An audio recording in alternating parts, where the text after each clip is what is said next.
Bismillahirrahmanirrahim. Assalamualaikum warahmatullahi wabarakatuh. Alhamdulillahi nahmaduhu wa nasta'inuhu wa nastaghfiruh wa na'udzu billahi min syururi anfusina wa min sayyiati a'malina. May yahdihillahu fala mudilla lahu wa may yudlil fala hadiya lahu. Wa asyhadu an la ilaha illallah wahdahu la syarika lahu wa asyhadu anna Muhammadan abduhu wa rasuluhu sallallahu alaihi wa ala alihi wa ashabihi ajma'in, amma ba'd. Fa insyaallah ta'ala pada kajian ba'da Ramadan ini kita masuk pada babul amri bi isbagil wudu, bab perintah anjuran untuk menyempurnakan wudu. Di sini disebutkan hadis oleh penulis an Abdullah ibni Amr radhiyallahu anhuma. Abdullah bin Amr di sini adalah Abdullah ibnu Amr ibnu al-As radhiyallahu anhuma. Qala Rasulullah sallallahu alaihi wasallam. Beliau mengatakan, Rasulullah sallallahu alaihi wasallam telah bersabda, Asbighul wudu, asbighu al-wudu, sempurnakanlah wudu. Rawahu Muslim, hadis riwayat Imam Muslim.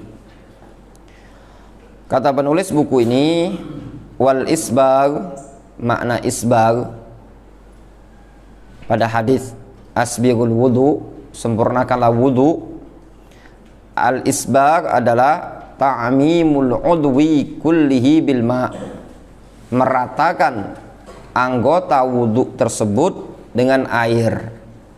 Maknanya seluruh anggota wudu tadi harus rata basah kena air.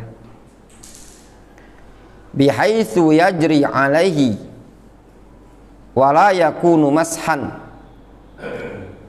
yang mana dengan cara air tersebut mengalir di bagian atas anggota wudu tadi. Wala yakunu mashan, bukan diusap. Dalam artian disebut dengan isbagul wudu, ada pembasuhan. Misalkan dia di lengan, jadi disebut isbagul wudu, air tadi betul-betul dibasahkan di sini. Bukan dengan cara misalkan telapak tangan dibasahi kemudian diusapkan seperti ini. Itu bukan disebut dengan al-ghusl. Tapi maksud dari isbagul wudu, air tadi misalkan kalau dia gayung disiramkan kemudian digosok. Atau mungkin di bawah keran betul-betul dibasahi. Liqaulihi subhanahu wa ta'ala faghsilu wujuhakum, al-ayah. Berdasarkan firman Allah subhanahu wa ta'ala, faghsilu wujuhakum, basuhlah wajah-wajah kalian. Ini ayat perintah untuk membasuh wajah. Ketika disebutkan wajah, maka seluruh anggota wudu yang berkaitan dengan wajah ini tadi wajib dibasuh. Fawaidul bab, faedah pada bab ini, bab perintah untuk menyempurnakan wudu. Ada beberapa faedah yang bisa diambil di sini. Disebutkan diantaranya al-isbagh lughatan. Al-isbagh secara bahasa adalah huwal ittisa' wal itmam. Isbagh secara bahasa adalah al-ittisa', luas dan sempurna atau menyempurnakan. Qala Allah Ta'ala wa asbagha 'alaikum ni'amahu. Kata Allah Subhanahu wa taala, wa asbagha 'alaikum ni'amahu zahiratan wa batinah. Dialah Allah Subhanahu wa taala yang menyempurnakan, meluaskan untuk kalian ni'amahu, nikmat-nikmatnya, zahiratan wa batinah. Kelanjutan ayat disebutkan zahiratan wa batinah, baik yang zahir ataupun yang batin, baik yang nampak ataupun tersembunyi. Itu semua nikmat dari Allah Subhanahu wa taala yang telah Allah sempurnakan untuk umat manusia. Ai akmalaha wa atammaha. Maknanya Allah Subhanahu wa taala telah menyempurnakan dan melengkapinya. Wa makna asbigh al-wudu'a syar'an. Adapun makna sabda Rasul asbigh al-wudu', sempurnakanlah wudu secara syar'i, waffa kulla udwin haqqahu fil ghusli. Dia telah menunaikan pada setiap anggota wudu tadi haknya dalam pembasuhan. Jadi setiap anggota wudu ini tadi betul-betul mendapatkan haknya untuk dibasuh. Dari tangan ujung ini, ujung jari jemari sampai dengan siku, semuanya berhak mendapatkan basuhan. Sebagian orang tidak melakukan isbagh, dia cuma membasuhi sampai lengan atas ini. Kadang siku bagian bawah tidak terbasah, atau mungkin di dekat lipatan ini tadi tidak basuh. Ini belum disebut dengan isbagh fil wudu. Dan isbagh dalam berwudu ini hukumnya wajib. Fahwal itmam wa istikmalul a'dha. Yang namanya isbagh tersebut adalah al-itmam, menyempurnakan dan melengkapi basuhan pada anggota wudu tersebut. Wala budda min ta'mimil udwi kullihi bil ma'. Harus meratakan seluruh anggota wudu tadi dengan air. Bihaitsu yajri alaih, yang mana air tersebut mengalir pada anggota wudu tadi. Al-khulasa, ringkasnya, mengalirkan air pada anggota wudu hukumnya wajib. Adapun mengusap, ad-dalku, para ulama mengatakan hukumnya sunnah. Maknanya kalau seandainya tangan kita ini tadi langsung dicelupkan ke dalam ember dan basah, itu sudah mewakili dan sah. Namun yang afdal, yang sunnah adalah dia upayakan untuk melakukan penggosokan. Sama seperti kaki ini tadi. Kalau seandainya dia letakkan di bawah keran, kemudian tidak digosok sama dia, airnya merata terbasuhi pada jari jemari, sela-sela jari, tumit dan mata kaki, maka wudunya sah. Difahami? Qala al-allama Ibnu Baz rahimahullahu taala, berkata Syekh Abdul Aziz bin Baz rahimahullahu taala, makna isbaghil wudu itmamuhu. Makna isbaghul wudu adalah itmamuhu, menyempurnakannya, wa ikmaluhu ala kulli udwin, dan melengkapinya pada setiap anggota wudu. Bi iblaghil ma bisailil ma alaihi, dengan cara menyampaikan air tersebut dengan cara mengalirkan air pada anggota wudu tersebut. Fa isbaghu fil wajhi ya ummuhu bil ma walau marratan wahidah. Maksud isbaghul wudu pada wajah adalah dia meratakan di wajah tersebut dengan air walaupun sekali. Kalau air sudah dibasuh, diusapkan sama dia, dibasuhkan ke wajah dia walaupun sekali, tetap dikatakan isbaghul wudu. Jadi mana isbagh itu bukan bermakna 2 kali, 3 kali, tapi maknanya adalah menyempurnakan air tersebut. Fa'in ammahu thalathan fahuwa afdal. Namun kalau seandainya diratakan oleh dia 3 kali, maka itu yang afdal. Difahami ya?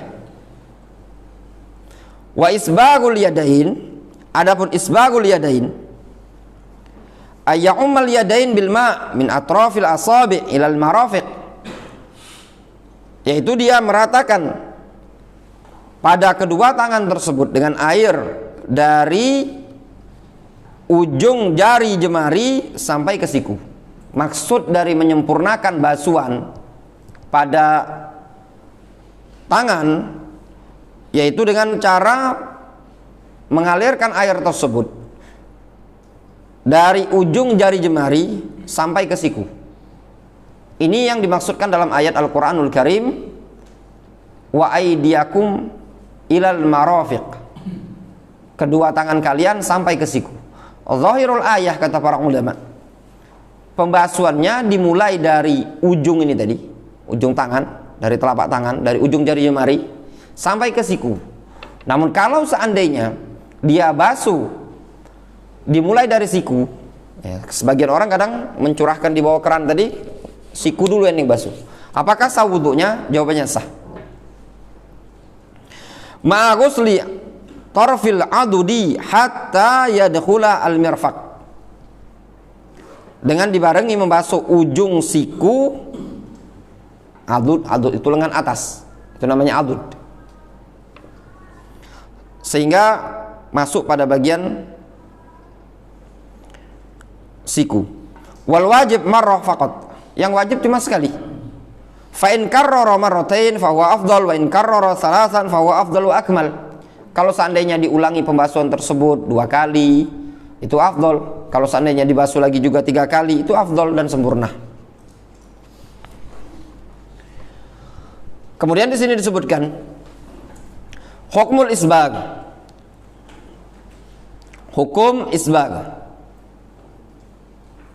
Al-isbag, penyempurnaan pembasuhan ketika berwudu. Minhu al-fardu wal mustahab wal mandub al muraghab fihi. Pada isbag, pada penyempurnaan wudu tadi, ada yang hukumnya wajib, ada yang hukumnya sunnah, ada perkara yang mandub, yang dianjurkan. Sehingga terkadang dianjurkan hukumnya wajib, terkadang dianjurkan hukumnya sunnah. Ini dikembalikan kepada pembahasan mana yang wajib, mana yang sunnah untuk dibasuh. Difahami? Disebutkan di bawah ini tadi. Contoh yang wajib, fal fardu wal wajib huwa alladzi la yasihul wudu bidunihi. Yang fard, yang wajib adalah sesuatu yang tidak sah wudu tanpa adanya anggota wudu tadi. Wa huwa ta'mimu a'dha'il wudu bil ghusli marratan wahidah, yaitu meratakan anggota wudu tersebut dengan basuhan walaupun sekali. Ketika basuhan sekali itu hukumnya wajib, disempurnakan hukumnya wajib. Adapun basuhan kedua, ketiga, kesempurnaannya hukumnya sunnah. Wa dzalika bi isalil ma ila jami'i ajza'i a'dha'il wudu. Yang demikian itu dengan cara dia menyampaikan air ke seluruh bagian-bagian anggota wudu, wa adami tarki ayyi mahallin minhu, dan tidak meninggalkan bagian apapun dari anggota wudu tersebut. Wa wal maqsud fi haditsil bab, dan itulah yang dimaksud pada bab hadis ini tadi, asbighul wudu. Sehingga makna sabda Rasul asbighul wudu, sempurnakanlah wudu, yaitu basuhan yang pertama. Difahami? Ta'mimul ma, perataan air pada basuhan yang pertama. Wa qad sabata inda Abi Daud anna Nabiyya sallallahu alaihi wasallam qala, sungguh telah sahih dalam riwayat Abu Daud bahwasanya Nabi sallallahu alaihi wasallam beliau pernah mengatakan, innaha la tatimmu salatu ahadikum hatta yusbighal wudu. Sesungguhnya salat salah seorang dari kalian tidak akan sempurna sampai dia menyempurnakan wudu, kama amarahullahu azza wa jalla, sebagaimana yang telah diperintahkan oleh Allah Subhanahu wa taala. Fayaghsilu wajhahu wa yadayhi ilal mirfaqain wa yamsah bi ra'sihi wa rijlaihi ilal ka'bain, yaitu dia membasuh wajahnya dan kedua tangannya sampai siku, dia mengusap pada bagian kepalanya dan membasuh kedua kakinya sampai kedua mata kaki. Ini basuhan yang sifatnya wajib. Difahami?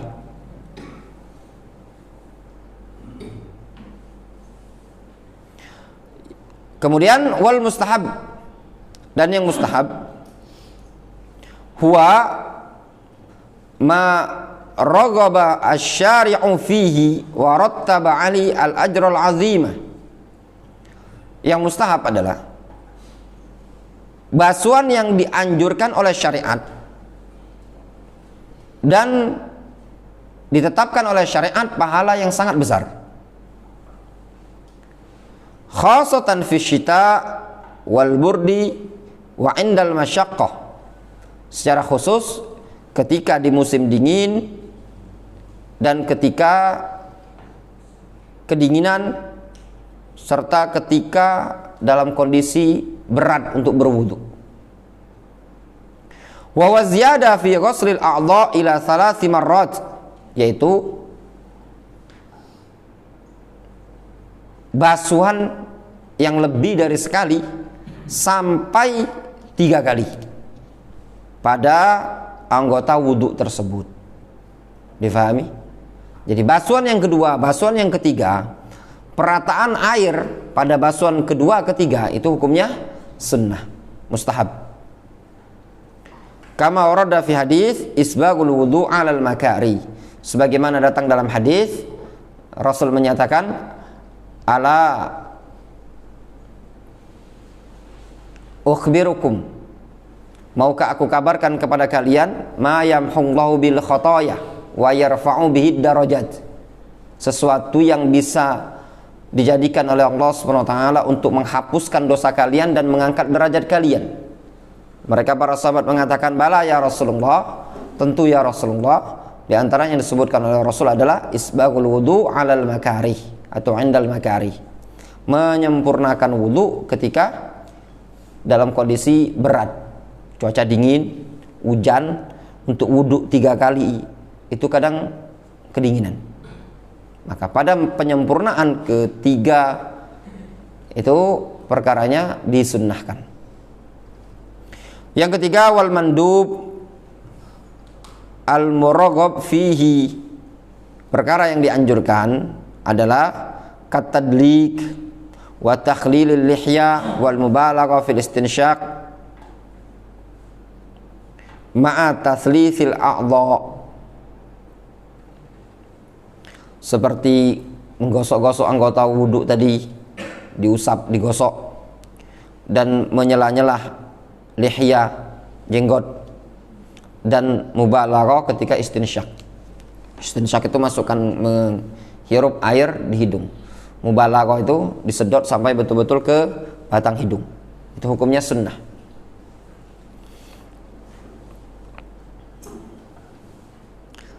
Ringkasnya apa yang disebutkan oleh penulis buku ini, meratakan basuhan ketika berwudu terbagi menjadi 2 kalau mau disimpulkan.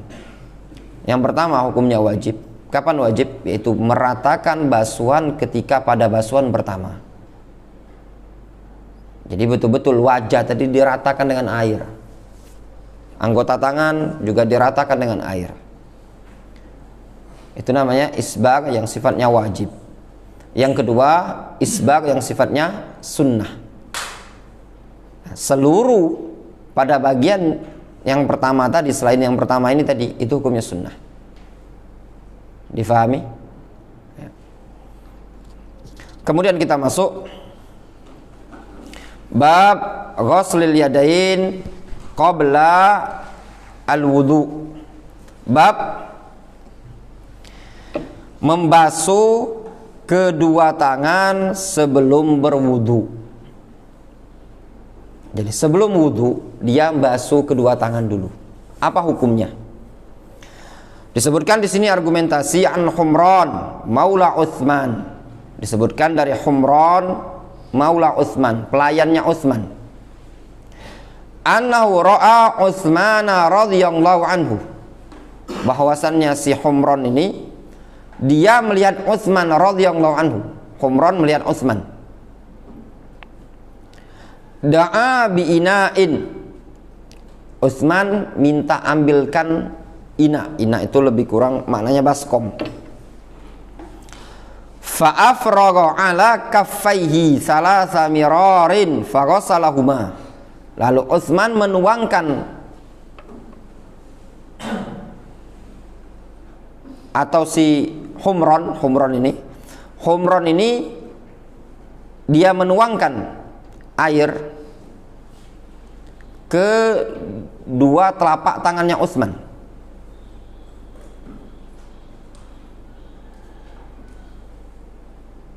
Atau si Utsman ya, Utsman menuangkan air tersebut, fa'afraqa artinya menuangkan air pada kedua telapak tangannya Utsman. Salasa mirarin, 3 kali. Faghasalahuma, lalu Utsman membasuhnya. Jadi diambil sama Utsman, dituangkan. Jadi tidak dicelupkan dulu. Hadis riwayat Bukhari Muslim. Wa an Abi Hurairah radhiyallahu anhu anna Nabiyya sallallahu alaihi wasallam qala.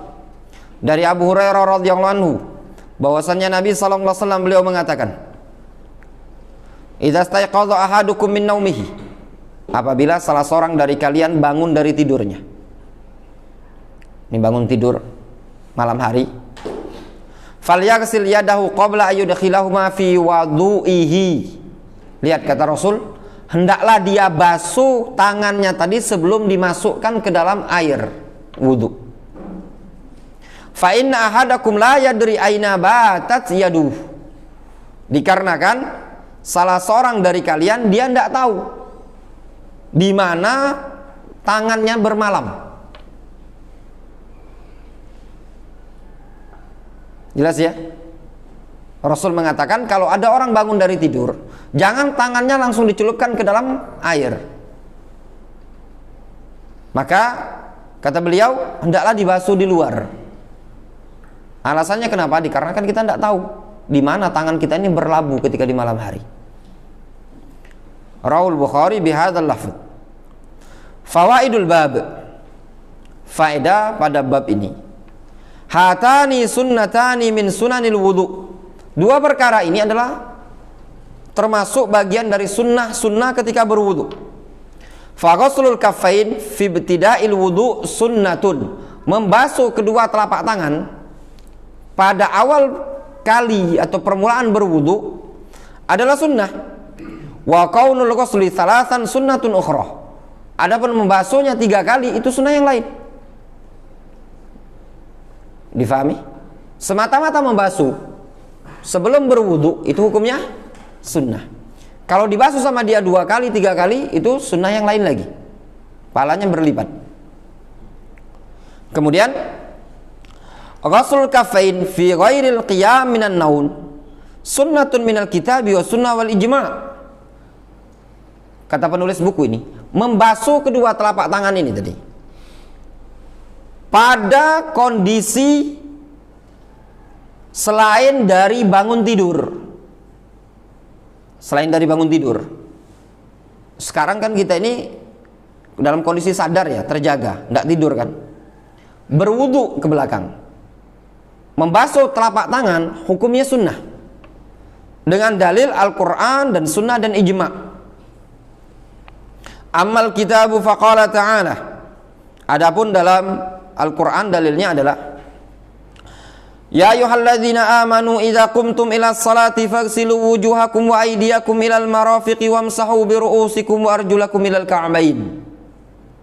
Wahai orang-orang yang beriman, apabila kalian bangkit hendak melaksanakan salat, maka basuhlah wajah kalian, basuhlah kedua tangan kalian sampai siku, usaplah kepala-kepala kalian dan basuhlah kedua kaki kalian sampai kedua mata kaki. Sisi pendalilan, wajhul istidlal. Dalam ayat ini falam yuzkar ghuslul yadain. Tidak disebutkan pembasuhan kedua tangan. Di sini langsung disebutkan basuhlah wajah. Walau kana ghusluhuma fardhan la dzakarahu fima dzukira. Kalau seandainya pembasuhan telapak tangan hukumnya wajib, niscaya akan disebutkan berbarengan dengan poin-poin yang disebutkan dalam ayat ini tadi. Difahami? Ini dalam ilmu usul fikih disebut dengan apa? Mafhum. Ya. Mantuqul ayah, istilahnya para ulama ilmu usul, mantuqul ayah menyebutkan perintah apa? Perintah untuk membasuh wajah, tangan, ngusap kepala, basuh kaki. Itu namanya mantuk. Poin-poin ini disebutkan dalam bentuk konteks apa? Al-amr, perintah. Dan tidak disebutkan membasuh kedua telapak tangan. Itu namanya mafhum.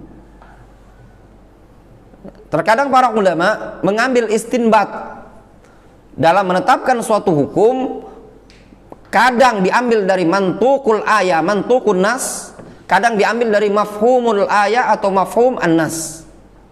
Difahami antum? Wa amma sunnah fa ahadits katsiratun fi sifati wudu'in nabiy sallallahu alaihi wasallam.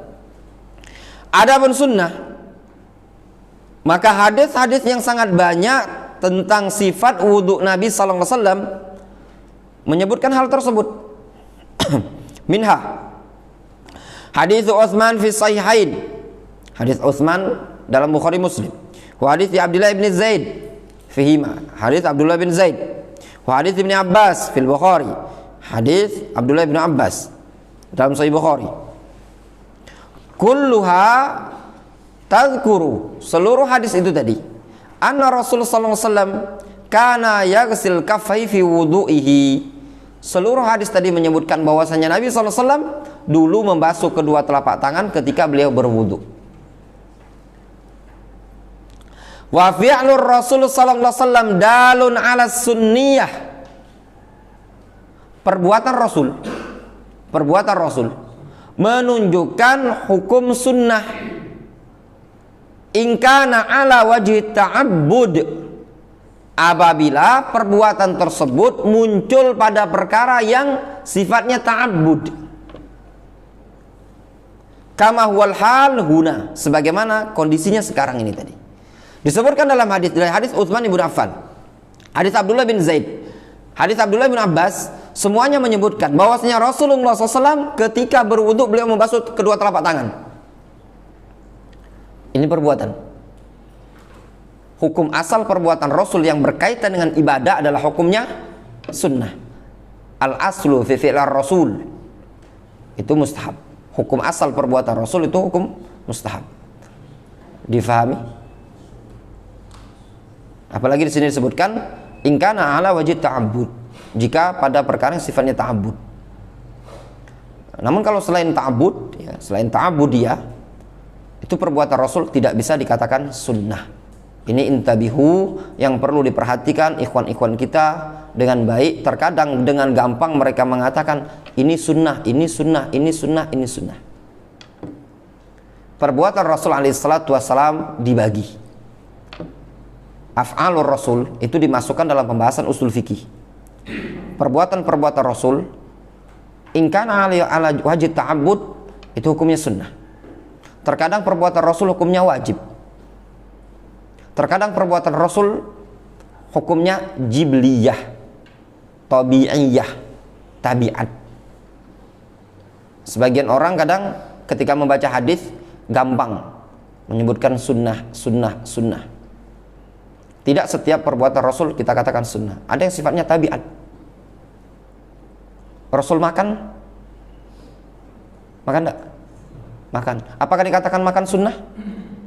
Enggak. Rasul minum? Minum. Apakah dikatakan minum sunnah? Rasul berpakaian? Pakaian wajib menutup aurat berdasarkan ayat. Rasul berjalan? Beliau berjalan. Tidak setiap apa yang dilakukan oleh Rasul katakan sunnah. Rasul makan kurma, apakah dikatakan makan kurma hukumnya sunnah? Ada dalil yang menunjukkan makanlah kurma. Ada Firan? Sama perkara yang jibliyah. Tidak ada makan kambing sunnah. Tabiat Pak. Rasul makan, ada daging kambing dimakan sama Rasul. Tidak kata hubungan dengan ibadah. Tabiat manusia, Rasul manusia Pak. Rasul senang bagian kambing itu yang kaki agak paha ya sebenarnya. Nah itu tabiat. Surban sunnah? Enggak. Perkara tabiatnya orang Arab. Difahami? Rasul senang susu, senang kurma. Susu kurma minuman sunnah. Jangan terlalu banyak, sebab kalau kita omongkan setiap perbuatan Rasul sunnah. Nah, di sana ada pembahasan lain, yaitu pembahasan dari perbuatan Rasul yang tabiat ini tadi, kalau kita niatkan contoh Rasul, jadi kebaliknya tuh ke niat. Contoh Pak Wahid, Rasul itu diantaranya beliau disebutkan dalam hadis pernah pakai baju warna hullatun hamra, merah hati, mirip, anggaplah baju Pak Wahid itulah, nah, merah darah, merah nah, ini tabiat Pak Wahid, ya, tabiat. Jadi Rasul itu diantaranya kalau baju putih sunnah ya, karena ada hadis yang menyebutkan ilbasu min thiyabikumul bayad, pakailah pakaian warna putih. Nah, itu memang ada hadisnya. Wa kafinu fiha mautakum, kafani apa namanya, jenazah kalian dengan kain putih. Itu memang sunnah. Ada lafad. Nah, kalau tidak kati lafad dari Rasul, kita dapati Rasul memakai baju warna, disebutkan dalam hadis diantaranya beliau pernah memakai baju warna merah hati, mirip lah Pak Wahid itulah. Agak masya Allah Pak Wahid hari subuh pagi ini agak apa modis istilahnya. Pecah budak umur 25. Nah, yang seperti ini, kalau niatnya Pak Wahid, niatnya tadi untuk karena cinta terhadap Rasul, ada niat Pak Wahid, itu berpahala. Tapi kalau cuma sekedar makai, tidak kati niatan, tidak dapat pahala. Itu letaknya. Rasul pernah makai baju warna hijau, ya. Itu juga perkara yang kalau kita niati berubah menjadi ibadah. Jadi niatnya itu niat mencontoh Rasul. Difahami? Nah, tadi ya Rasul senang makan kalau daging kambing bagian pahanya, Nah, itu tadi juga diniatkan, ada unsur niat, tapi hukum asal enggak. Hukum asal enggak sunnah, tapi kalau diniatkan barulah berpahala dari sisi karena niatnya tadi. Rasul juga senang seperti air yang dingin segar. Tapi bukan dinginan ya, misalnya dingin segar, bukan dingin pecah es, bukan. Nah, itu juga kalau diniatkan barulah berpahala dari sisi niatnya tadi. Difahami? Sebagian orang kadang ada yang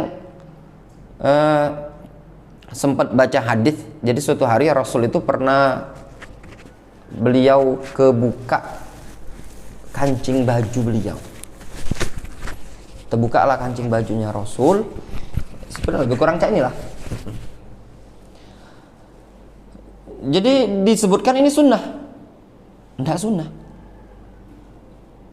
Ini gawat kalau sampai disebutkan sunnah. Nanti banyak yang ngamalkan di pengajian. Ya enggak? Wah, sangar Ustadz Siko ini. Firhan. Antum kalau ngajar di TK itu baju ini bahaya Firhan itu tadi. Ya enggak? Enggak sunnah ya, perkara tabiat. Kebuka kancing baju itu tadi. Jadi perkara-perkara yang tabiat dan dikatakan sunnah. Banyak perkara-perkara yang tabiat, ya tabiatnya manusia. Tabiatnya manusia ya. Rasul sebagai manusia biasa yang butuh makan, kadang beliau ketika kepanasan. Disebutkan oleh para ulama ketika Rasul membuka kancing baju bukan dikarenakan sunnah. Secara tabiat memang tabiatnya beliau kepanasan.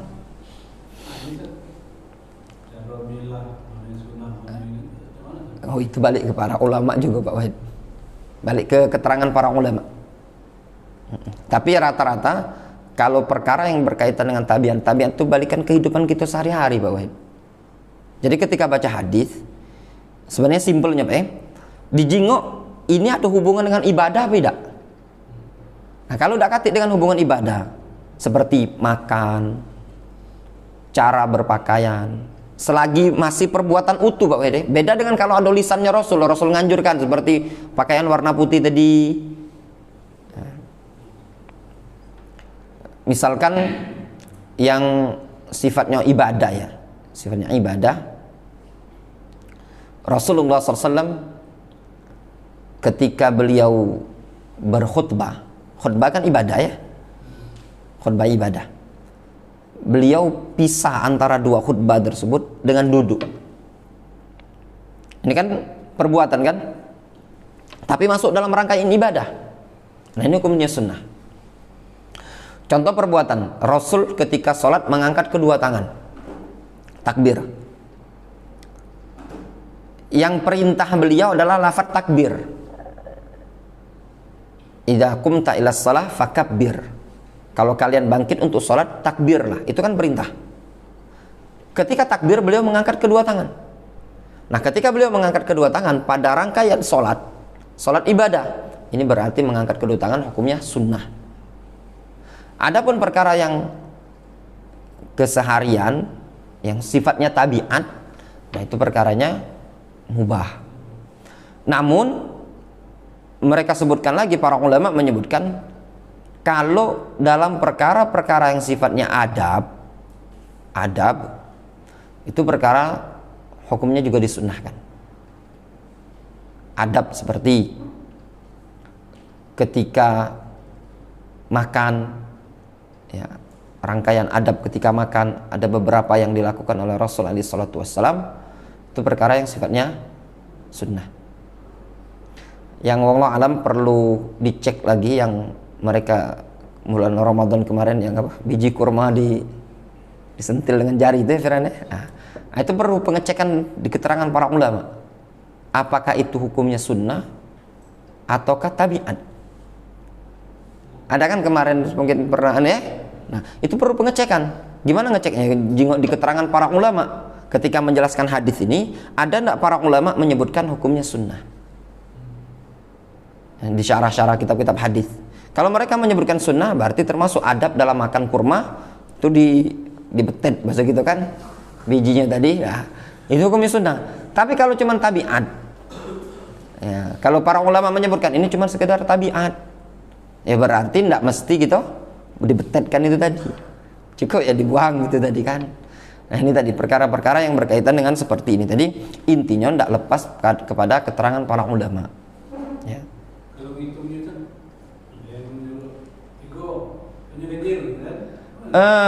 untuk makan kurma yang ganjilin itu tadi,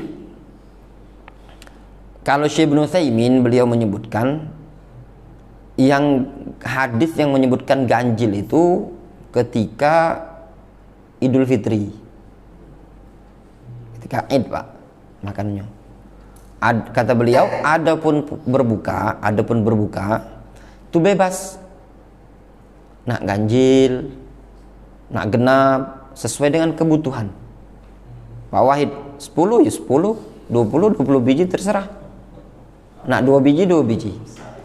Namun dalam hal ini, nah cak mano kalau seandainya Pak Wahid pengen 5 biji, tapi berdalil dengan hadis innallaha witrun yuhibbul witra. Allah SWT itu ganjil, menyukai perkara yang ganjil. Jadi ada niat keumuman hadis ini tadi. Boleh enggak? Jawabannya boleh. Apakah termasuk perkara yang istilahnya berpahala? Jawabannya berpahala. Misalkan Pak Wahid, saudara aku ngapo nak milih 5 biji ganjil, Allah SWT menyukai perkara yang ganjil, itu boleh. Tapi ada pun hadis yang menyebutkan anjuran untuk ganjil, itu bukan buku puasa, tapi berkaitan dengan Idul Fitri. Itu kan dianjurkan makan kurma dulu sebelum berangkat kan ke masjid. Nah itu tadi untuk kurma. Termasuk Rasulullah itu senang mendahulukan yang kanan.